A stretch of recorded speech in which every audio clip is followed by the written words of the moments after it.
Genius बनने का secret. आप चाहे स्टूडेंट हो या वर्किंग प्रोफेशनल या फिर कोई बिजनेस करते हो, लेकिन अगर आज आपने कुकू एफएम पर आईसी रॉबलेडो की लिखी इस किताब the secret principles of genius की बुक समरी को सुनने का मन बनाया है, तो आपके अंदर वो सारी एबिलिटीज हैं जो जीनियस होने के लिए जरूरी होती हैं। के अंदर संपूर्ण मात्रा में इंटेलिजेंस है, और जब हमारी इंटेलिजेंस के साथ नॉलेज और सही टाइमिंग का कॉम्बिनेशन होता है तो किसी भी काम को करने की हमारी एबिलिटी बहुत ज्यादा बढ़ जाती है। फिर अगर हम अपने अंदर के आलस को पीछे छोड़कर कुछ कर जाते हैं तो वो एक मोमेंट ही हमारे अंदर की जीनियस होने की एबिलिटी को हाईलाइट करती है। इस किताब के ऑथर रॉबलेडो ने किताब की शुरुआत में ही ये कहा है कि अगर हमें ये सारे प्रिंसिपल्स जानने हैं और उनको अपनी लाइफ में इंप्लीमेंट करके जीनियस वाले काम करने हैं तो हमें सारे सीक्रेट्स को अच्छे से जान लेने तक गिव अप करने के बारे में बिल्कुल नहीं सोचना है। ऑथर के अनुसार जब हम किसी भी काम के बीच में गिव अप कर देते हैं तो हमें लाइफ की आगे की पॉसिबिलिटीज और अपॉर्चुनिटीज दिखाई देना बंद हो जाती हैं। तब हमें सब कुछ क्लाउडी और डार्कनेस लगता है, और तब हम कहीं ना कहीं खुद को ही ये कहकर दोष देने लगते हैं कि हमारे अंदर किसी भी काम को करने के लिए इनफ इंटेलिजेंस नहीं है। लेकिन दोस्तों, हर किसी की लाइफ का सच तो यही है कि जब हम अलर्ट होकर, यानी कि अपना दिमाग पूरी तरह से खुला रखकर रियलिटी को एक्सेप्ट कर लेते हैं और इस बुक समरी में आगे बताए जाने वाले जीनियस होने के तरीकों को अप्लाई करना शुरू करते हैं, तो उसी वक्त हम जीनियस होने के रास्ते पर चलना भी शुरू कर देते हैं। हमेशा याद रखिए कि अगर हम किसी एक रास्ते पर चलने का फैसला कर लेते हैं तो फिर हमारे सिवाय कोई भी हमें उस रास्ते पर आगे बढ़ने से रोक नहीं सकता है। लेकिन अगर हम बीच में ही गिव अप कर देते हैं तो फिर कोई लाख चाहने पर भी हमारी मदद नहीं कर सकता है। दोस्तों, कुछ करने की हिम्मत करना और हिम्मत नहीं करना, ये एक मेंटल स्टेज होती है। जैसे कि किसी चिड़िया का बच्चा पंख आ जाने के बाद तब तक खुले आसमान में नहीं उड़ सकता जब तक वो घोंसला छोड़कर, यानी कि ऊंचाई से गिर जाने का डर छोड़कर उड़ने की कोशिश नहीं करता है। ठीक ऐसा ही कुछ हम सभी के जीवन में भी होता है। जब हम अपनी एबिलिटीज पर डाउट करते हुए किसी काम को करने की शुरुआत ही नहीं करते हैं तो हमारे नीचे गिरने या असफल होने के चांसेस 0 हो जाते हैं, और यहीं से हमारे जीनियस होने के सारे रास्ते बंद हो जाते हैं। यानी कि अपनी लाइफ की किसी डिफिकल्ट सिचुएशन में अगर आपको ये पता नहीं चल रहा है कि ये क्या हो रहा है, क्यों हो रहा है और अब क्या करना चाहिए, तो the secret principles of genius आपके बहुत काम आने वाली है। दोस्तों, ये बुक समरी किसी मैनुअल की तरह नहीं है जो आपको आपकी लाइफ, प्रॉब्लम और डिफिकल्टीज का आसान सा सॉल्यूशन दे। लेकिन हाँ, इस बुक समरी में बताए गए तरीकों को आप अपनी लाइफ में अप्लाई करने के बाद खुद ही इतने स्ट्रांग हो जाएंगे कि आप बड़ी आसानी से अपनी लाइफ को मैनेज करने लगेंगे, और आपको अपनी प्रॉब्लम्स के सॉल्यूशन फाइंड आउट करने के लिए किसी और का सहारा नहीं लेना पड़ेगा। तो दोस्तों, शायद ये बुक समरी सही वक्त पर आपकी नजरों के सामने आई है, क्योंकि इसी वक्त आपको इसकी जरूरत है। और यकीन मानिए, इसे सुनने के बाद आपकी लाइफ पूरी तरह से बदल जाएगी। चलिए शुरुआत करते हैं इस सफर की। आप सुन रहे हैं कुकू एफएम, आईसी रॉबलेडो की लिखी किताब the secret principles of genius. मैं हूं आरजे अंकित सिद्धू। कुकू एफएम, सुने जो मन चाहे। जीनियस होना क्या है? दोस्तों, जब भी हम खुद से ज्यादा ब्रिलियंट इंसान से मिलते हैं तो ये सोचने लगते हैं कि उसके लिए ऐसा करना कितना आसान है। यानी कि वो अगर अपने फील्ड में एक्सपर्ट है तो हम उसकी उस एक्सपर्टीज को बहुत ही इजी वे में ले लेते हैं, बल्कि हम इस बारे में कभी नहीं सोचते कि उसको ये एक्सपर्टीज कैसे आई और उसे अपने अंदर ये एबिलिटी कल्टीवेट करने में कितना वक्त लगा। आपने पिकासो का नाम जरूर सुना होगा। जी हाँ, मैं उन्हीं पिकासो की बात कर रहा हूं जिन्होंने अपने समय में पेंटिंग की दुनिया में खलबली मचा दी थी और नए नए चित्रकारों के लिए प्रोग्रेस के नए रास्ते खोल दिए थे। दोस्तों, किताब के ऑथर आईसी रॉबलेडो पिकासो का एक किस्सा बताते हैं जिसको सुनने के बाद हमें जीनियस होने का मतलब समझने में बड़ी आसानी होगी। पिकासो एक बार किसी कैफे में बैठे थे, तभी वहां उनके पास एक आदमी आया और उनकी पेंटिंग की तारीफ करते हुए उसने उनके सामने रखी हुई टेबल पर अपना रुमाल रख दिया जब पिकासो ने उस आदमी की तरफ नजर उठाकर देखा तो उसने पिकासो से उस रुमाल पर कुछ ड्रॉ कर देने की रिक्वेस्ट की। पिकासो ने अपनी जेब से पेन निकाला और कुछ ही देर में उस रुमाल पर एक सुंदर ड्राइंग करके वो रुमाल उसे पकड़ाते हुए उन्होंने उसका अच्छा खासा पैसा मांगा। तब उस आदमी ने शॉक्ड होकर पिकासो से कहा, आपको तो ये ड्रॉ करने में 1 मिनट से ज्यादा टाइम नहीं लगा और आप इसका इतना ज्यादा चार्ज कर रहे हैं। तब पिकासो ने उस आदमी को जवाब दिया, नहीं दोस्त, इसे बनाने में मुझे 1 मिनट नहीं बल्कि पूरे 40 साल लगे हैं। दोस्तों, पिकासो के कहने का मतलब तो आप समझ ही गए होंगे कि क्यों उन्होंने 1 मिनट के काम को 40 साल का टाइम बताया। जब कोई भी इंसान किसी ऐसे काम को बड़ी आसानी से बहुत कम समय में कर लेता है जिसे करने की एबिलिटी दूसरे लोगों में नहीं होती है, तो उस इंसान को उस काम को आसानी से करने की एबिलिटी को अपने अंदर डेवलप करने में कई साल लग जाते हैं, लेकिन उसके पीछे इन्वेस्ट किए गए वो साल किसी को नजर नहीं आते। देखा जाए तो जीनियस वो इंसान कहलाता है जिसके पास तेज दिमाग होता है और जो किसी चैलेंजिंग फील्ड में ऐसा कुछ कर जाता है जो पूरी दुनिया के लिए मीनिंगफुल होता है। लेकिन ऑथर यहां कहते हैं कि अगर किसी इंसान को केवल इसी आधार पर जीनियस होने या ना होने की कैटेगरी में डाल दिया जाए तो ये उन सभी लोगों के साथ नाइंसाफी होगी जो तेज दिमाग ना होने पर अपनी लाइफ में कुछ ऐसा कर जाते हैं जिसे किसी और ने कभी भी करने के बारे में सोचा तक ना हो। दोस्तों, जीनियस किसी भी फील्ड में हो सकते हैं, लेकिन उन सबको देखने का हमारा पर्सपेक्टिव डिफरेंट होता है। अक्सर हम किसी भी इंसान के किए गए किसी काम के रिजल्ट से ही उसके जीनियस होने या ना होने का अनुमान लगा लेते हैं। इस पर ऑथर कहते हैं कि हर किसी के साथ हमारे अलग अलग तरह के एक्सपेक्टेशंस होते हैं। ये एक्सपेक्टेशंस इंसान की सिचुएशन और उसके बैकग्राउंड के आधार पर किसी से कभी कम तो किसी से कभी ज्यादा होते हैं। इसलिए हम हर किसी से एक ही तरह की एबिलिटी भी एक्सपेक्ट नहीं करते हैं। फिर जो हमारे एक्सपेक्टेशन से बहुत ज्यादा आगे जाकर कुछ कर जाता है तो हम उसे जीनियस मान लेते हैं। पर जीनियस होना केवल स्टेटस नहीं है, ये तो और ज्यादा बेहतर होते रहने की एक जर्नी है। वहीं जीनियस होने का मतलब अक्सर हाई लेवल आईक्यू से जोड़ लिया जाता है। हाँ, जिनका आईक्यू लेवल ज्यादा होता है बेशक वो जीनियस होते हैं, क्योंकि वो मैथ्स, वर्बल और एब्स्ट्रैक्ट रीजनिंग स्किल्स में पावरफुल होते हैं।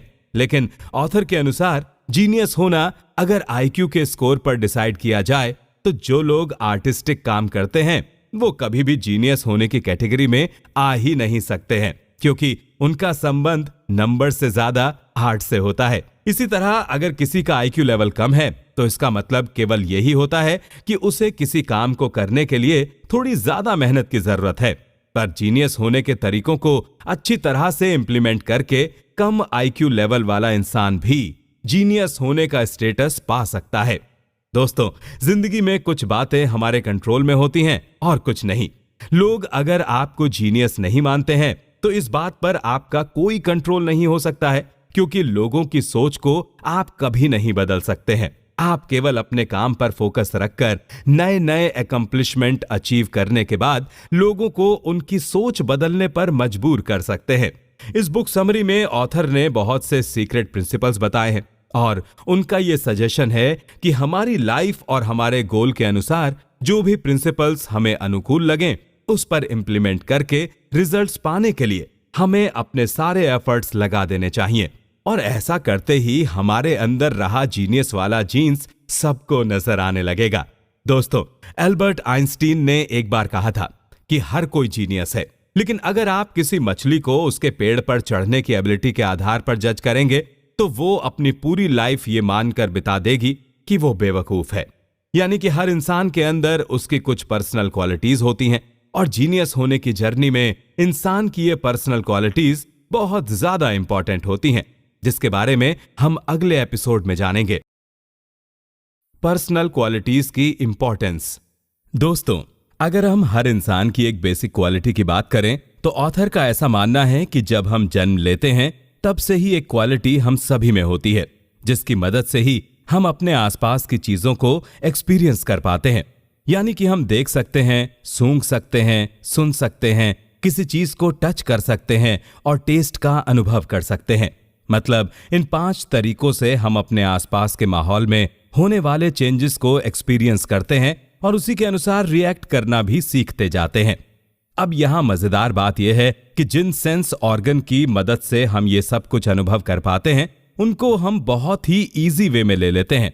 इससे और भी ज्यादा इंटरेस्टिंग बात यह है कि जिन लोगों में इनमें से कुछ सेंस को एक्सपीरियंस करने की एबिलिटी नहीं होती है पर फिर भी वो इसे एक्सपीरियंस कर पाते हैं तो हमें उन लोगों को जीनियस कहने का मन हो जाता है। याद कीजिए पिछले एपिसोड में जीनियस और एक्सपेक्टेशन को लेकर कही गई बात को। उसी बात को लेकर यहां हेलन केलर का नाम याद आ रहा है।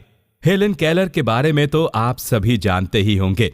वो देखने और सुनने की सेंसेस ना होने के बाद भी ग्रेजुएट की डिग्री लेने वाली पहली लड़की थी। तो आखिर दोनों सेंसेस ना होने के बाद भी हेलन नॉर्मल इंसानों वाली लाइफ जीकर कैसे जीनियस बन गई? दरअसल हेलन की एक टीचर थी, एनी सुलेवियान। उन्होंने हेलन को सेंस करना सिखाया था। एक दिन उन्होंने हेलन का हाथ पानी में डालकर उसकी हथेली पर वाटर लिखा और उसे अपने मुंह से बोला भी। उनके ऐसा बार बार करने से हेलन ये रियलाइज कर पाई कि जो चीज बार बार उसके हाथ को टच कर रही है वो पानी है। बाद में एनी सुलेवियान की मदद से हेलन ने देखने और सुनने की सेंसेस ना होने के बाद भी टच करने के सेंस के साथ सब कुछ सीख लिया। दोस्तों, हेलन जैसी एबनॉर्मल लड़की से ये सब कुछ कर लेने की एक्सपेक्टेशन किसी को भी नहीं थी, लेकिन उसने ये कर दिखाया और वो जीनियस कहलाई। इसी तरह एक और उदाहरण बेन अंडरवुड का है। बेन को 3 साल की उम्र में रेटिनल कैंसर हो गया था और इसकी वजह से उसके डॉक्टर्स को उसकी आंखें निकाल देनी पड़ी थीं।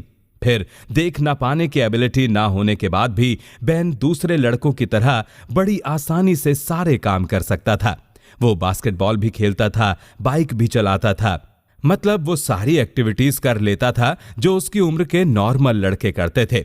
जैसे हेलन ने टच करने के सेंस की मदद से देख और सुन ना पाने की अपनी इनएबिलिटी पर जीत हासिल कर ली थी, उसी तरह बेन ने सुन पाने की अपनी सेंस की मदद से देख ना पाने की अपनी इनएबिलिटी पर जीत हासिल कर ली थी।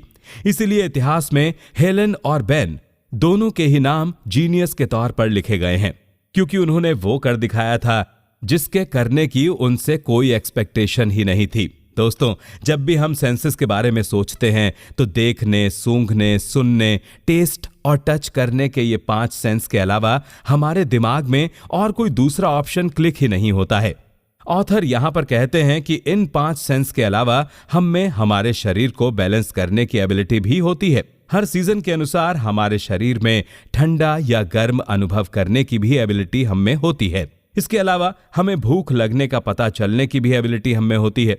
ऑथर हमारी इन स्पेशल एबिलिटीज को भी हमारे सेंस का हिस्सा मानते हैं, और वो क्यों ऐसा मानते हैं इसका पता हमें आगे के एपिसोड्स में चलेगा। दोस्तों, हमारी बेसिक क्वालिटी सेंसेस के बारे में इतनी बातें करने पर आप ये तो अच्छी तरह से समझ गए होंगे कि हमारे अंदर के इन सेंसेस की वजह से ही हम कुछ नया सीखने के प्रोसेस को स्टार्ट कर पाते हैं। हम अपने सेंस से जो अनुभव करते हैं उसे हमारा दिमाग एक्सेप्ट करता है और उसे इंटरप्रेट करता है। इस तरह हमारे लर्निंग का ये प्रोसेस स्टार्ट होकर आगे चलता है।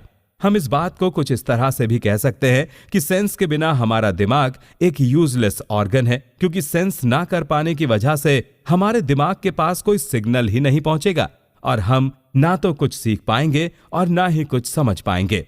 दोस्तों, जीनियस होने का पहला सीक्रेट यह है कि हम अपने सेंस को स्ट्रांग बनाएं, और एक तरह के सेंस की कमी अगर है भी तो उसकी जगह दूसरे सेंस का यूज करके उस कमी को पूरा कर लें। अब सवाल ये खड़ा होता है कि आखिर हम अपने सेंसेस को कैसे स्ट्रांग बनाकर रखें। आंखें तो समय पर देखने का काम करती हैं ही, कान सुनने का काम करते हैं, नाक सूंघने का काम करती है, जीभ टेस्ट करने का काम करती है, तो हमारे हाथ टच करने का काम करते हैं। सब कुछ तो ऑटोमेटिकली समय समय पर होता रहता है, इसमें हमें कहां कोई एक्स्ट्रा एफर्ट्स लगाने पड़ते हैं। लेकिन दोस्तों, बात यह नहीं है। हम अपने रोज के काम करते हुए अपने इन सेंस ऑर्गन्स के साथ इतने यूज टू हो जाते हैं कि हम कभी भी इनका यूज इनकी फुल कैपेसिटी के साथ नहीं कर पाते हैं। इसकी वजह से कुछ सेंसेस हमारी नजर में आए बिना वीक होते जाते हैं, तो कुछ को हम नेग्लेक्ट करते चले जाते हैं। यहां ऑथर हमें हमारे वीक और नेग्लेक्टेड सेंसेस को स्ट्रांग बनाने के लिए कुछ एक्सरसाइज बताते हैं, लेकिन उन एक्सरसाइज को करने से पहले हमें यह तो पता होना चाहिए कि हमारे कौन से सेंस वीक या नेग्लेक्टेड हैं। तो दोस्तों, जिस सेंस का यूज हम रेगुलर बेसिस पर नहीं करते हैं या उसे करने की जरूरत नहीं पड़ती है, वो हमारा वीक सेंस होता है। इसी तरह जिस सेंस को हम फ्रीक्वेंटली यूज करते हैं वो भी कई बार वीक सेंस की गिनती में आ जाता है, क्योंकि जो हम बार बार रेगुलर करते हैं फिर उसके लिए हम बहुत ज्यादा अलर्ट नहीं रहते हैं और वो हमारी हैबिट में आकर ऑटोमेटिकली होता रहता है। जैसे कि कंप्यूटर पर टाइप करते वक्त जब हम कीबोर्ड से यूज्ड टू हो जाते हैं तो इसमें हमें ये फीलिंग आ जाती है कि इसमें नया कुछ नहीं है। इसी तरह घर में बनी रोटी की खुशबू या सब्जी की एक सी खुशबू को लेकर भी हम यूज्ड टू हो जाते हैं और फिर कभी रोटी या सब्जी से थोड़ी सी डिफरेंट खुशबू आने पर हम उस डिफरेंस को फील नहीं कर पाते हैं। इसी तरह अपने वीक सेंस को पहचानने का एक और तरीका यह भी है कि हम रोज अपने किसी एक सेंस पर फोकस करें और पता करें कि किस सिचुएशन में हम उसका फुल यूज नहीं करते हैं। एग्जाम्पल के लिए, एक रिसर्च से यह पता चला है कि घर में लगे लैंप की रोशनी की जगह नेचुरल सनलाइट में हमारी आंखें ज्यादा अच्छी तरह से काम करती हैं। तो चलिए अब आंखों का ही उदाहरण लेते हुए ही हम नेग्लेक्टेड सेंस पर भी नजर डाल ही लेते हैं।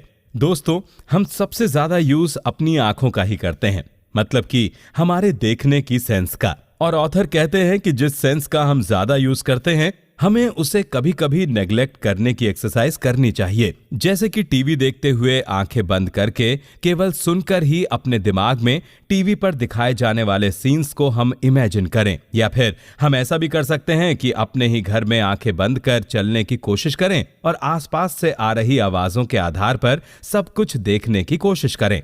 दोस्तों, इस तरह की एक्सरसाइज समय मिलने पर बार बार करते रहने से हमारे सेंस और ज्यादा पावरफुल होते जाएंगे। या फिर एक और एक्सरसाइज कुछ इस तरह से भी हो सकती है, जैसे हम में से ज्यादातर लोग कोई भी काम को करने के लिए अपने सीधे हाथ का यूज ही करते हैं, लेकिन कभी कभी ऐसा ना करते हुए अगर हम अपने उल्टे हाथ का यूज करें तो हम उल्टे हाथ से भी काम करने की एबिलिटी को अच्छी तरह से डेवलप कर सकते हैं। ऐसा करने से हमारे दिमाग को सोचने और उसे इंटरप्रेट करने के लिए ज्यादा मेहनत करनी पड़ेगी, और ये बात सच है कि मेहनत का परिणाम हमेशा ही सुखद होता है।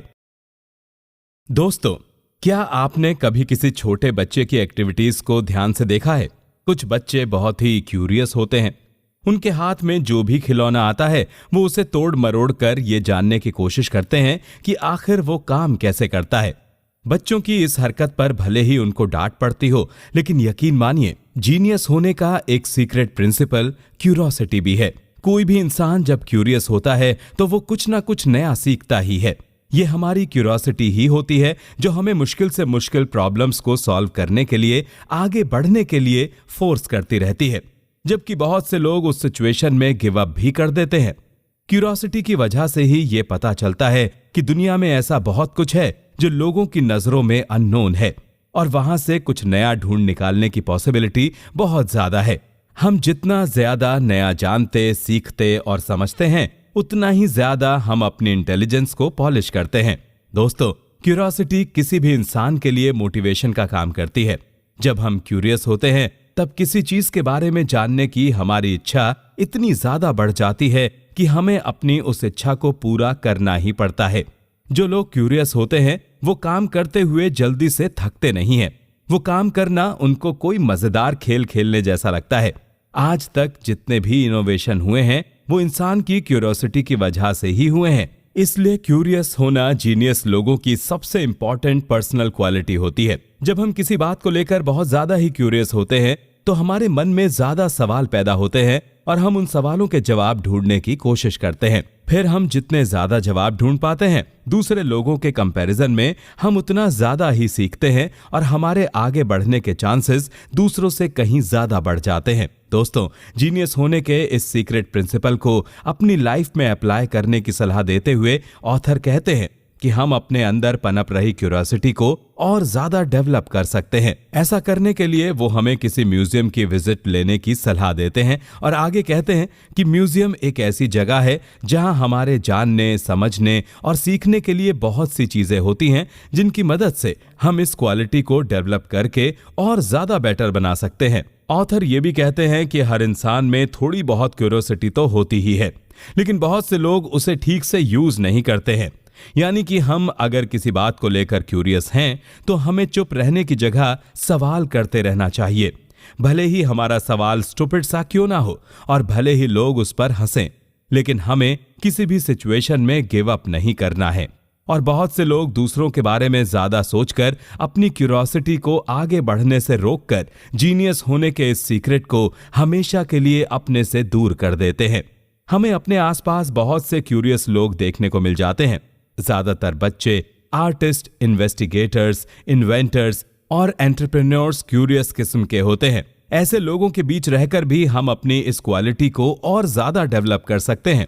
ऑथर बताते हैं कि जीनियस होने के इस सीक्रेट प्रिंसिपल का अल्बर्ट आइंस्टीन और लियोनार्डो दा विंची ने बहुत ही अच्छे तरह से यूज किया था। दोस्तों, इसके साथ ही हम आगे बढ़ते हुए तीसरे सीक्रेट प्रिंसिपल की तरफ चलते हैं, जो है एडेप्शन। इस सीक्रेट के बारे में कुछ कहने से पहले यहां American martial artist Bruce Lee की कही बात आपके साथ शेयर करना जरूरी है। दरअसल ब्रूस ली एडेप्शन के बारे में कहते हैं कि हमें पानी की तरह शेपलेस और फॉर्मलेस होना चाहिए, यानी कि जैसे पानी को जिस भी बर्तन में डाला जाता है वो उसका शेप ले लेता है, क्योंकि पानी हर चीज को अडॉप्ट कर लेता है। दोस्तों, ब्रूस ली के पानी का उदाहरण देकर कही इस बात के बारे में अगर गहराई से सोचे तो एडेप्शन किसी की सिचुएशन को जैसे का तैसा एक्सेप्ट कर लेना नहीं है।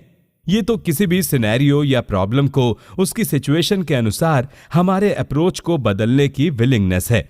हम जितनी आसानी से किसी भी प्रॉब्लम को सॉल्व करने की अपनी अप्रोच को बदलने की एबिलिटी रखते हैं, हम उस प्रॉब्लम को उतनी ही आसानी से सॉल्व कर पाते हैं। इस बारे में चार्ल्स डार्विन ने भी कहा था कि नेचर में परिवर्तन होने के साथ सबसे ताकतवर और इंटेलिजेंट स्पीशीज सरवाइव नहीं कर पाती है, क्योंकि वो उस चेंज को अडॉप्ट नहीं कर पाती है। यानी कि दोस्तों, चलता वही है जो चेंजेस एक्सेप्ट कर लेता है, और आगे वही बढ़ता है जो उन चेंजेस को सिचुएशन के अनुसार अडॉप्ट कर लेता है।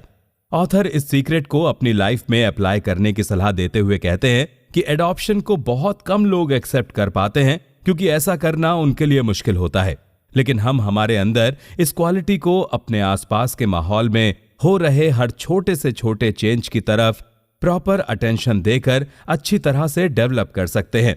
एडेप्शन समझने के लिए आसान है, लेकिन इसे अपनी लाइफ की हर सिचुएशन में अप्लाई कर पाना बड़ा मुश्किल है। पर यह मुश्किल जरूर है, लेकिन इम्पॉसिबल तो बिल्कुल भी नहीं है। जब हम इस माइंडसेट के साथ चलने लगते हैं कि हमारी लाइफ में बहुत कुछ चेंजेबल है, तो एडेप्शन को एक्सेप्ट करना हमारे लिए आसान हो जाता है।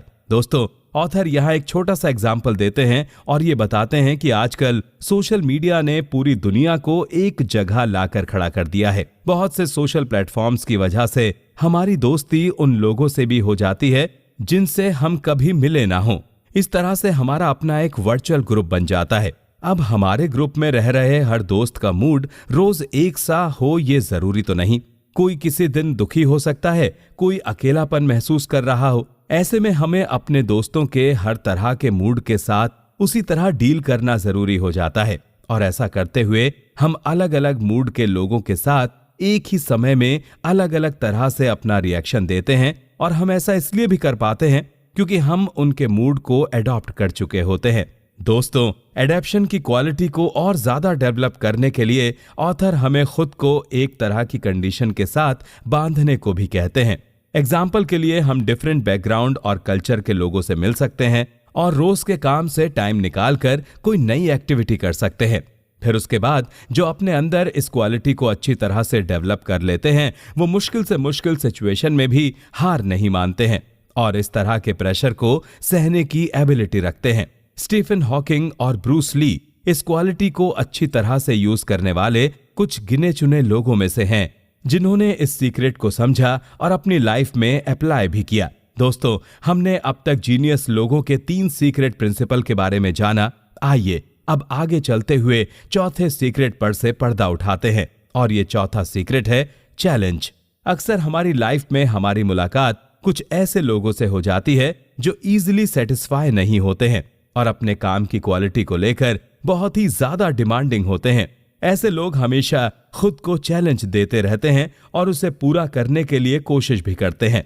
दोस्तों, जिन लोगों को चैलेंज एक्सेप्ट करना पसंद आता है, वो लोग हमेशा डिफिकल्ट प्रॉब्लम्स के साथ बड़ी आसानी से डील करते हैं। यहाँ पंजाब के एक्रिड जायसवाल का नाम लेना कुछ गलत नहीं होगा। आपको जानकर शायद आश्चर्य होगा कि साइंस और मेडिकल फील्ड में इंटरेस्ट रखने वाले एक्रिट ने अपनी फर्स्ट सर्जरी केवल 7 साल की उम्र में की थी।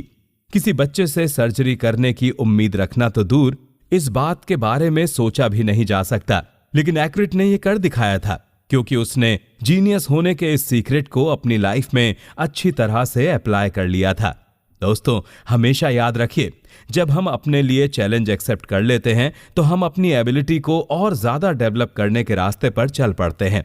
लेकिन यहां ऑथर जीनियस होने की इस क्वालिटी को अपनी लाइफ में अप्लाई करने से पहले एक जरूरी सलाह देते हुए कहते हैं कि लाइफ में चैलेंज लेना अच्छी बात है, लेकिन हमें अपनी फील्ड और लाइफ की सिचुएशन के अनुसार चैलेंज को सेट करना चाहिए, जिसमें शुरुआत हमेशा छोटे छोटे चैलेंज से की जानी चाहिए और आगे बढ़ते हुए उन चैलेंजेस को पूरा करने के लिए टाइम लिमिट भी फिक्स कर लेनी चाहिए। तो दोस्तों, हमने अब तक जीनियस लोगों के 4 सीक्रेट प्रिंसिपल्स के बारे में जाना। आगे के एपिसोड में हम कुछ और सीक्रेट पर से पर्दा उठाएंगे और जीनियस कहलाने के रास्ते पर एक और कदम आगे बढ़ाएंगे। दोस्तों, अगर आपने कोई सपना देखा है तो वो बड़ी आसानी से सच हो सकता है, बस आपके अंदर उसे पूरा करने की हिम्मत होनी चाहिए। अमेरिकन एंटरप्रेन्योर वॉल्ट डिज्नी की कही ये बात जीनियस होने के 5वें सीक्रेट को हमारे सामने ओपन करती है। चलिए जानते हैं कि सपने देखना हकीकत में क्या होता है। हम सभी अपनी लाइफ में कुछ सालों में अपनी चाहती एक मंजिल तक पहुंचना चाहते हैं और वहां तक पहुंचने के लिए हमारे पास प्लान्स होते हैं। हम उस पर अपने सारे पॉसिबल एफर्ट्स लगाते हैं। अगर सरल और साफ शब्दों में कहूं तो हम सबके पास अपनी लाइफ का एक विजन होता है और ये विजन ही जीनियस होने का अगला सीक्रेट है। ऑथर कहते हैं कि अपनी लाइफ का विजन सभी के पास होता है, लेकिन जो लोग जीनियस होते हैं उनके पास बहुत ही स्पेसिफिक विजन होता है जिसे वो हासिल करना चाहते हैं। वो ये अच्छी तरह से जानते हैं कि उन्हें क्या करना है और उसे करने के लिए वो किसी भी तरह का कॉम्प्रोमाइज नहीं करते हैं।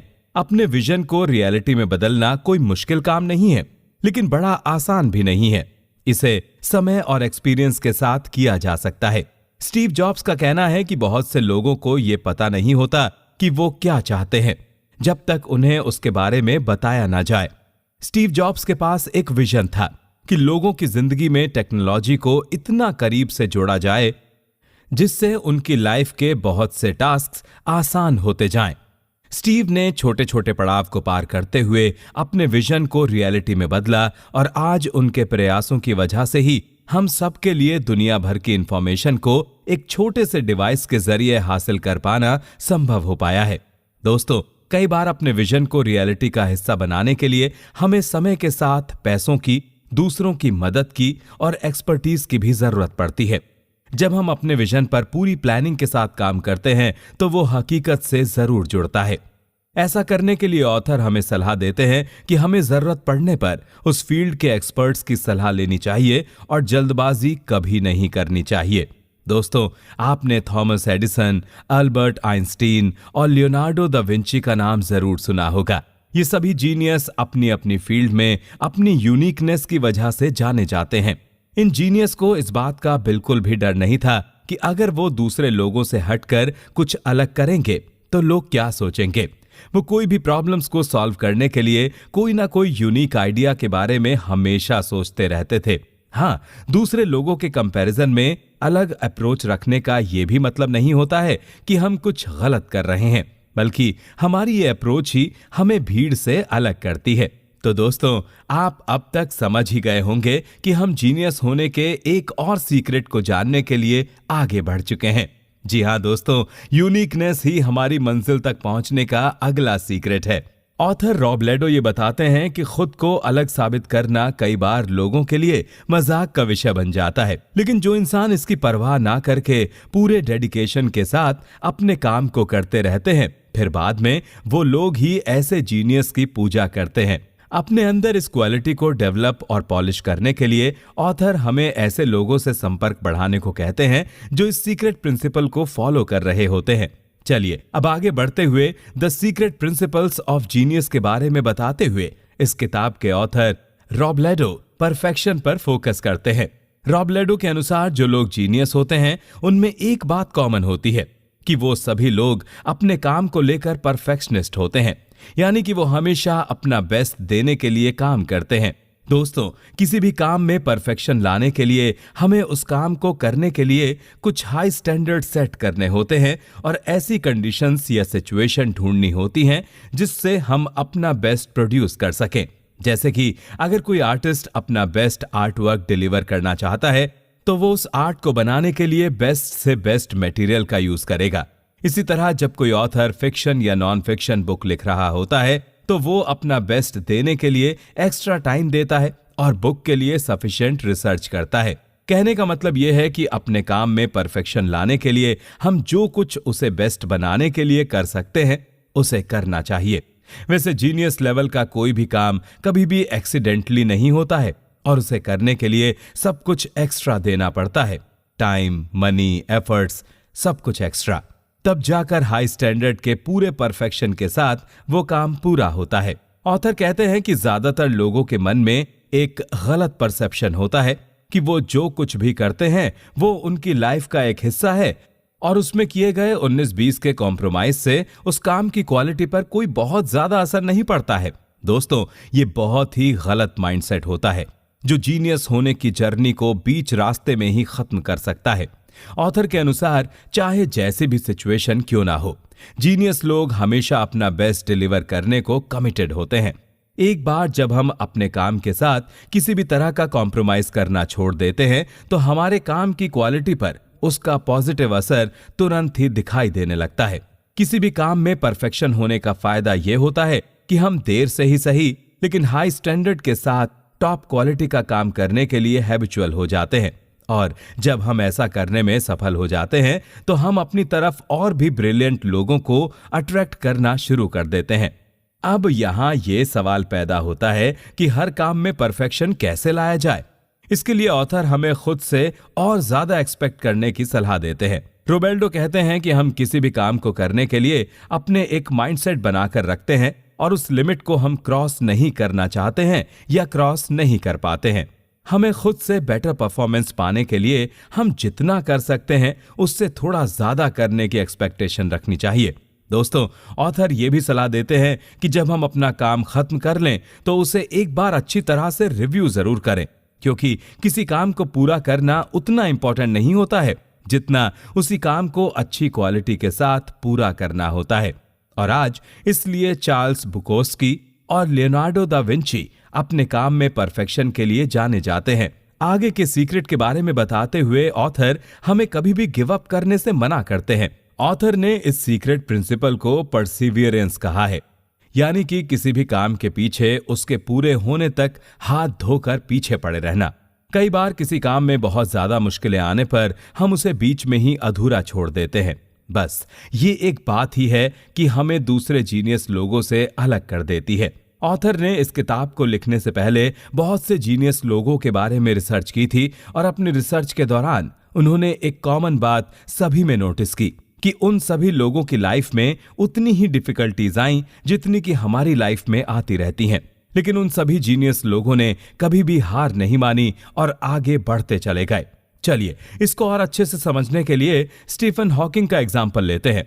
जब स्टीफन को जानलेवा डिजीज मोटर न्यूरॉन के बारे में पता चला और उन्होंने ये जाना कि उस डिजीज की वजह से वो ज्यादा से ज्यादा 3 साल और जी सकते हैं, तो भी वो निराश नहीं हुए। उन्होंने अपनी उस बीमारी को टक्कर देते हुए अपना काम जारी रखा और दूसरे लोगों के लिए प्रेरणा का विषय बन गए।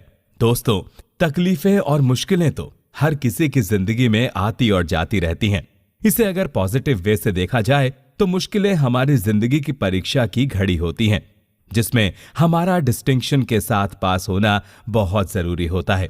मुश्किलों से लड़ते हुए आगे बढ़ते रहने का फायदा यह होता है कि हमारा दिमाग हमेशा एक्टिव रहता है और बेवजह फालतू के विचार हमें परेशान करके हमारे डीमोटिवेशन का कारण नहीं बनते हैं। जब हम किसी भी प्रॉब्लम को बहुत बड़ी मानकर उससे डरने लगते हैं तो वो हमें और ज्यादा बड़ी नजर आने लगती है।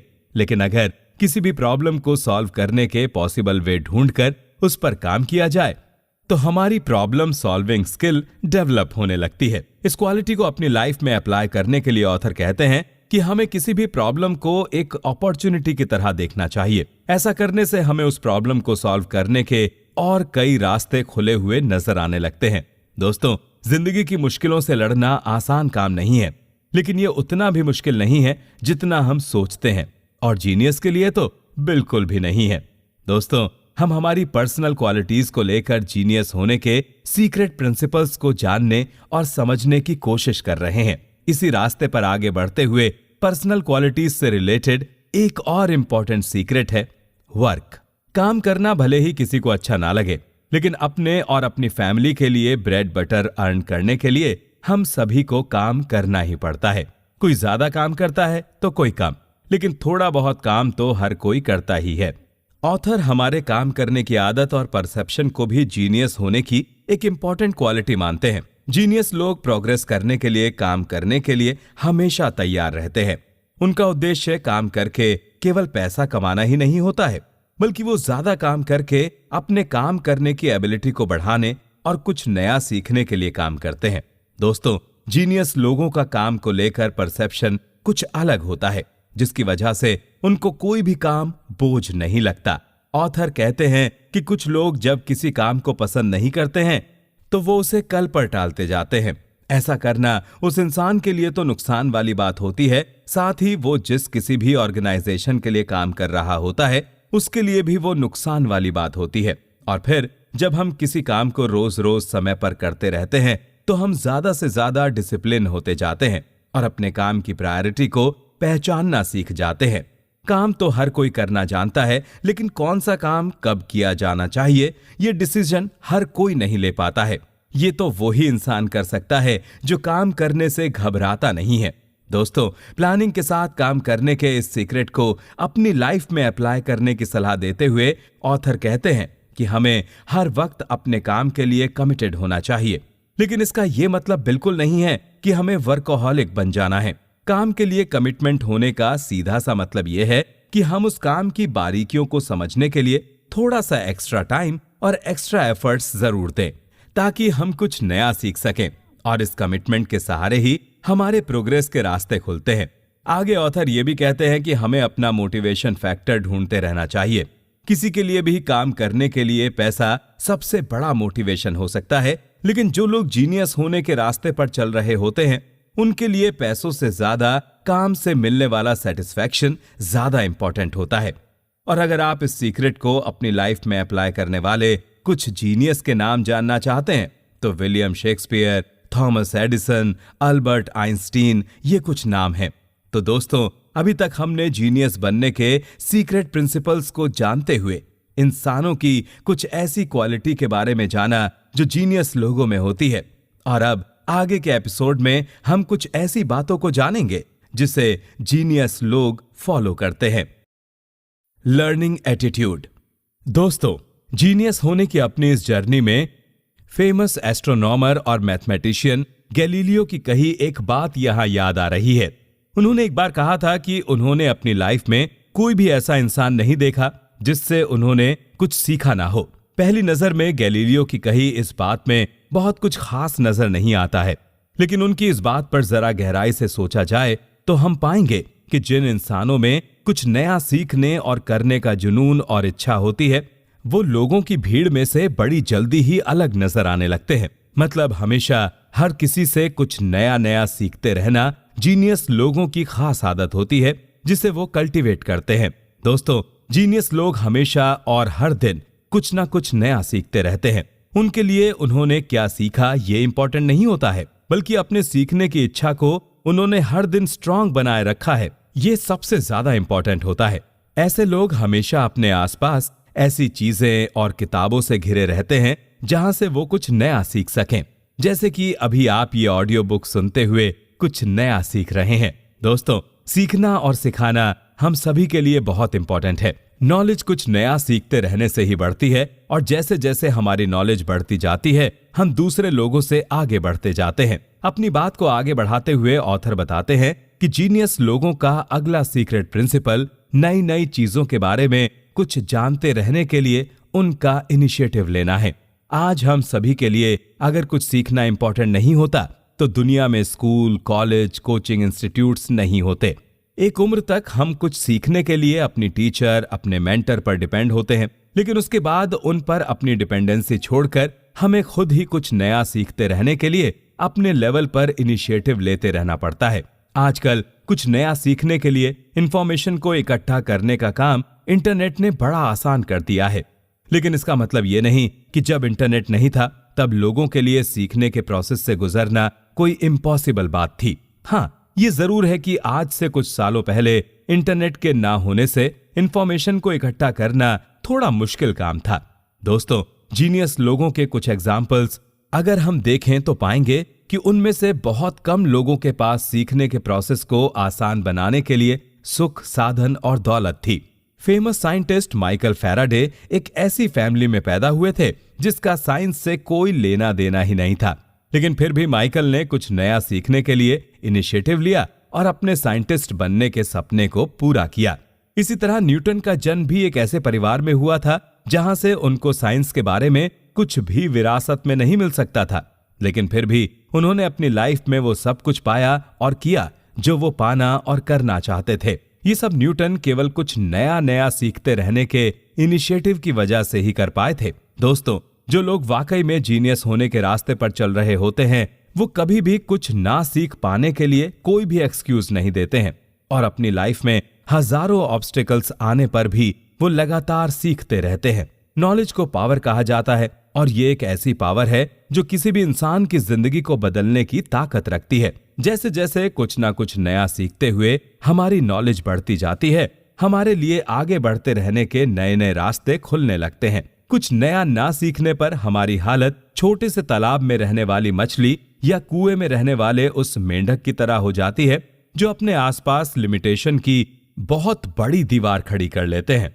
कुछ नया सीखते रहने के लिए सबसे बड़ी मुश्किल ये आती है कि हमें इसके लिए किसी ना किसी पर डिपेंड होना पड़ता है। ऑथर कहते हैं कि जैसे जैसे हम नया सीखने का प्रोसेस को अपनी लाइफ में इंप्लीमेंट करते जाते हैं और उस पर पूरी तरह से अपना अधिकार जमा लेते हैं, तब हमें अपने सीखने के प्रोसेस को आगे बढ़ाने के लिए पूरी तरह से किसी के सहारे की जरूरत नहीं पड़ती है।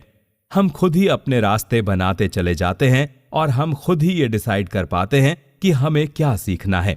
जैसे कि किसी बच्चे को 10th या 12th पास करने के बाद उसके टीचर और पेरेंट्स उसे आगे की पढ़ाई के लिए कोई स्पेसिफिक सब्जेक्ट चूज करने में हेल्प कर सकते हैं, लेकिन उसके बाद उस सब्जेक्ट को लेकर उसे आगे और क्या क्या करना और क्या नया करना है, इस डिसीजन को लेने के लिए वो खुद ही इतना स्ट्रांग और कैपेबल हो जाता है कि फिर उसे किसी के सहारे की जरूरत नहीं पड़ती है। इस सीक्रेट प्रिंसिपल को आसानी से अपनी लाइफ में अप्लाई करने के लिए ऑथर हमें सलाह देते हैं कि हमें हमेशा सवाल पूछने के लिए आगे रहना चाहिए और उन सवालों के जवाब पाने के लिए हम जिस भी सोर्स का उपयोग कर सकें उसे हमें यूज करना चाहिए। जैसे कि हम लाइब्रेरीज, ऑनलाइन सोर्सेज या किसी एक्सपर्ट की मदद से अपने सवालों के जवाब पा सकते हैं। इसी के साथ ऑथर ये भी कहते हैं कि किसी से सुनी हुई बातों की तुलना में इंसान उस बात को ज्यादा लंबे समय तक याद रख सकता है जिसे वो खुद पढ़ता है या जिसके बारे में वो खुद रिसर्च करता है। दोस्तों, आजकल नई नई इंफॉर्मेशन पाने के लिए बहुत से टूल्स और सोर्सेज इजीली अवेलेबल हैं। हमें अपने इंटरेस्ट और फील्ड को ध्यान में रखकर इसका उपयोग करना सीखना होगा। जैसे किसी बिल्डिंग को बनाने के लिए स्ट्रांग फाउंडेशन तैयार करने की जरूरत होती है, वैसे ही हमें अपने लिए नॉलेज का स्ट्रांग फाउंडेशन जितनी जल्दी हो सके तैयार कर लेना चाहिए। वैसे तो हमारे सीखने का प्रोसेस तब से ही शुरू हो जाता है जब हम जन्म लेते हैं, पर जैसे जैसे हम बड़े होते जाते हैं और स्कूल, कॉलेज या कोई ट्रेनिंग अटेंड करते जाते हैं, हमारे नॉलेज की फाउंडेशन उसी तरह तैयार होती जाती है। यही एक वजह है कि पेरेंट्स अपने बच्चों को वक्त रहते हुए अच्छी पढ़ाई कर लेने के लिए प्रेशर डालते हैं। दोस्तों, जो लोग जीनियस होते हैं वो एक से ज्यादा फील्ड में दूसरे लोगों की कंपैरिजन में ज्यादा नॉलेज रखते हैं, लेकिन एक्सपर्ट तो वो किसी एक फील्ड में ही होते हैं। इसलिए ऑथर हमें यह बताते हैं कि नॉलेज का स्ट्रांग फाउंडेशन तैयार करने के लिए हमारा हर फील्ड में एक्सपर्ट होना जरूरी नहीं है, लेकिन एक से ज्यादा फील्ड में ज्यादा से ज्यादा नॉलेज रखना बहुत जरूरी है। दोस्तों, जीनियस होने का अगला सीक्रेट प्रिंसिपल स्ट्रांग फाउंडेशन ही है। जैसे जैसे हम अपने नॉलेज के फाउंडेशन को स्ट्रांग बनाते जाते हैं, हमारी एबिलिटीज भी उसी तरह से बढ़ने लगती हैं। उदाहरण के लिए, किसी एक्टर के लिए एक्टिंग करना उसकी एक्सपर्टीज हो सकती है, लेकिन एक्टिंग के साथ साथ अच्छा डांस कर लेना उसकी एबिलिटी को दूसरे एक्टर्स के कंपैरिजन में बढ़ा सकती है।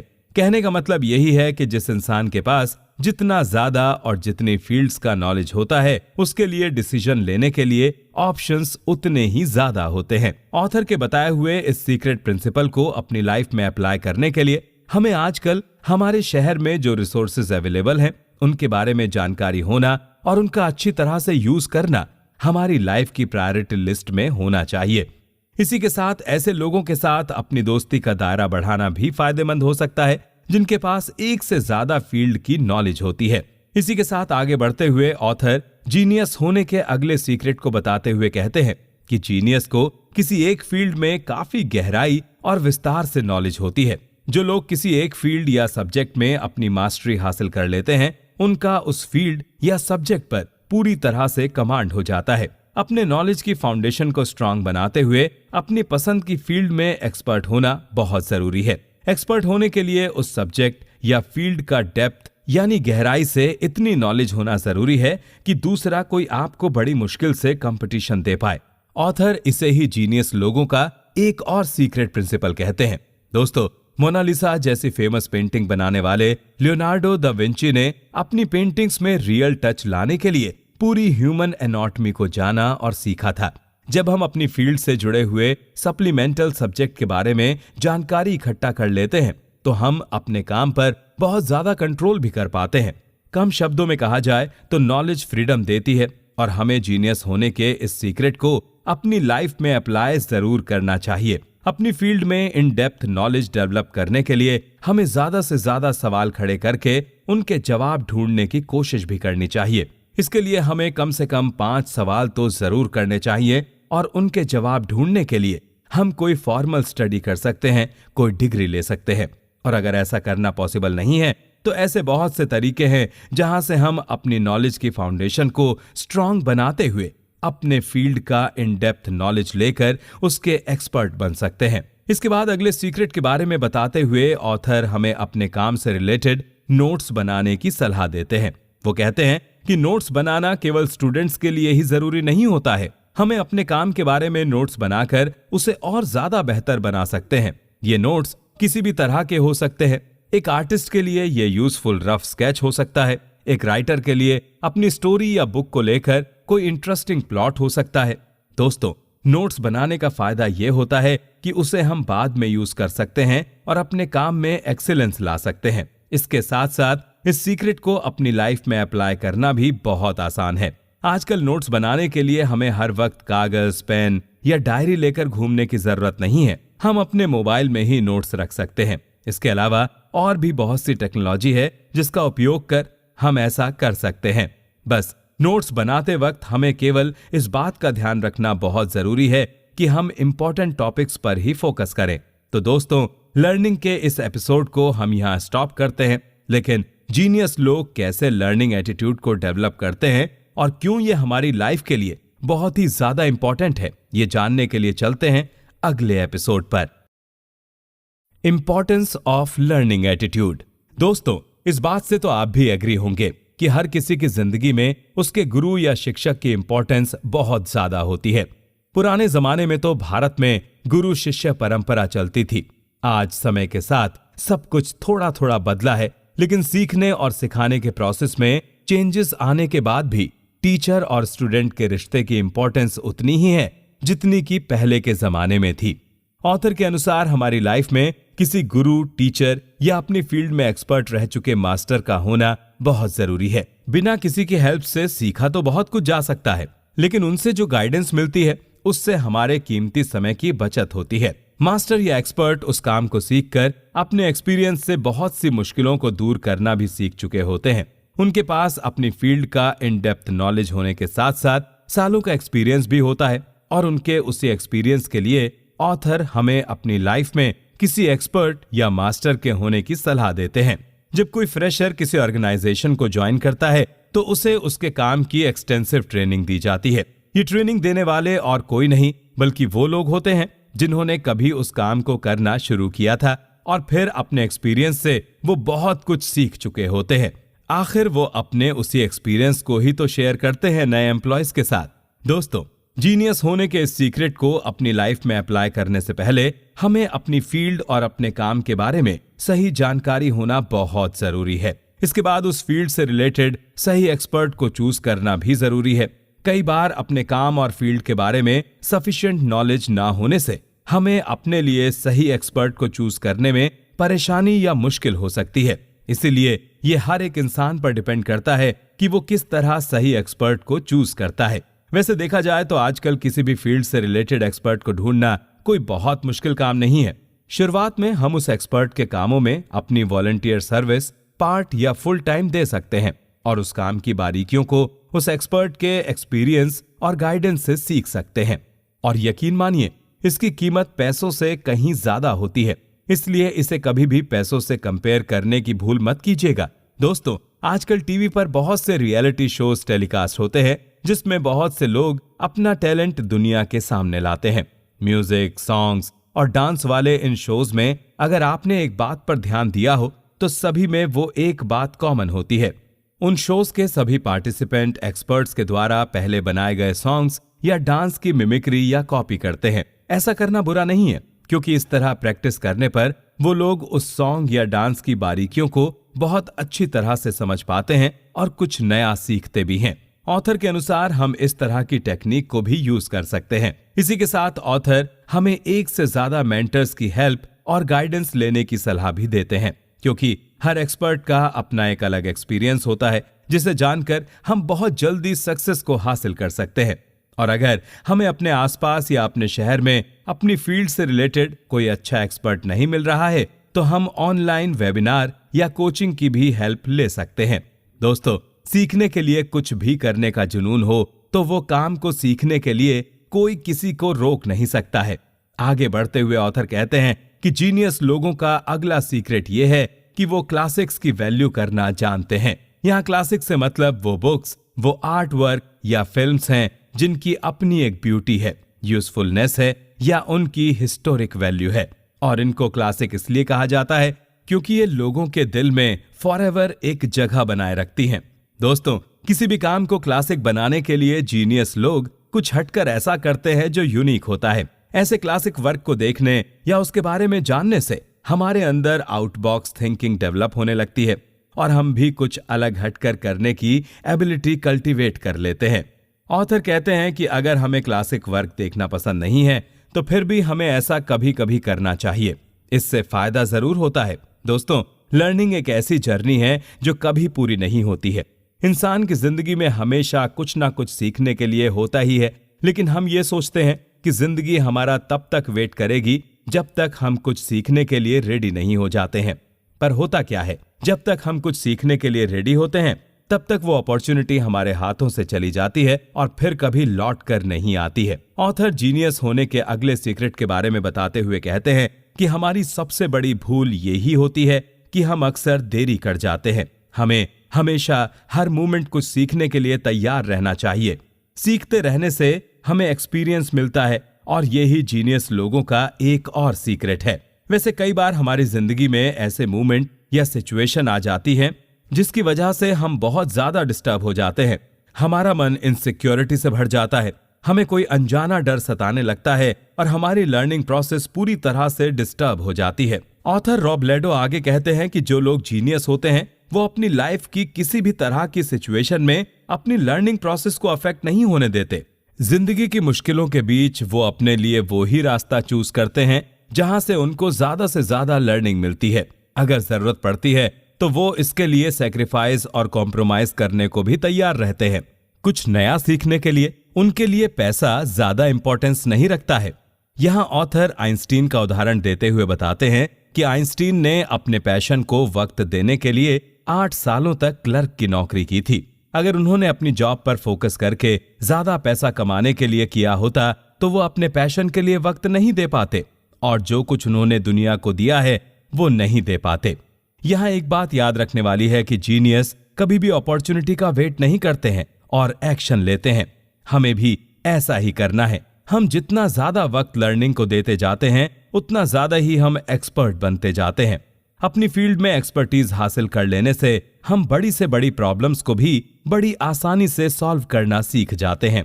हम जितना ज्यादा इंपॉर्टेंस लर्निंग को देते हैं, हमारे आसपास और जान पहचान के लोग हमें सीरियस लर्नर के रूप में जानने लगते हैं और फिर हमारे लिए अपना रास्ता बनाना और भी आसान हो जाता है। जीनियस होने के इस प्रिंसिपल को अपनी लाइफ में अप्लाई करना कोई मुश्किल काम नहीं है। यह हो सकता है कि शुरुआत में लर्निंग प्रोसेस हमारे लिए चैलेंजिंग हो और हम अनकंफर्टेबल फील करें, लेकिन लर्निंग को वक्त रहते करने पर हमारा फंडामेंटल स्ट्रांग होता जाता है। इसी तरह हमारे लिए यह जानना भी जरूरी है कि कौन सा ऑप्शन हमारे लिए सबसे बेहतर है। लर्निंग के लिए दिया गया समय कभी भी वेस्ट नहीं जाता है। जितना समय और पैसा हम लर्निंग में लगाते हैं, वो हमारे एक्सपर्ट बनने के बाद डबल से ज्यादा होकर हमें वापस मिल जाता है। दोस्तों, अगर आपकी जॉब किसी और फील्ड में है और आपका पैशन किसी और जगह पर है, तो आपके लिए पैशन को फॉलो करने के लिए समय निकालना बहुत जरूरी है, क्योंकि जीनियस लोग हमेशा अपने पैशन को फॉलो करते हैं। इसी के साथ लर्निंग से ज्यादा एक्सपीरियंस पाने के लिए हमारा ओपन माइंडसेट होना बहुत जरूरी है। एक बार अगर हमने ये कर लिया तो हम सब कुछ कर सकते हैं। जीनियस लोगों का एक और सबसे इंपॉर्टेंट सीक्रेट होता है कनेक्शन। यहां कनेक्शन का मतलब किसी दूसरे इंसान के साथ कनेक्ट होने का बिल्कुल भी नहीं है। दुनिया की हर चीज किसी ना किसी तरह से एक दूसरे से कनेक्टेड होती है। ऑथर यहां हमारी फील्ड से सिमिलर बातों में कनेक्शन ढूंढने और उसे समझने के लिए कहते हैं। उनका कहना है कि इस दुनिया में जितने भी जीनियस लोग हुए हैं, उन्होंने इस कनेक्शन का अच्छी तरह से यूज किया है।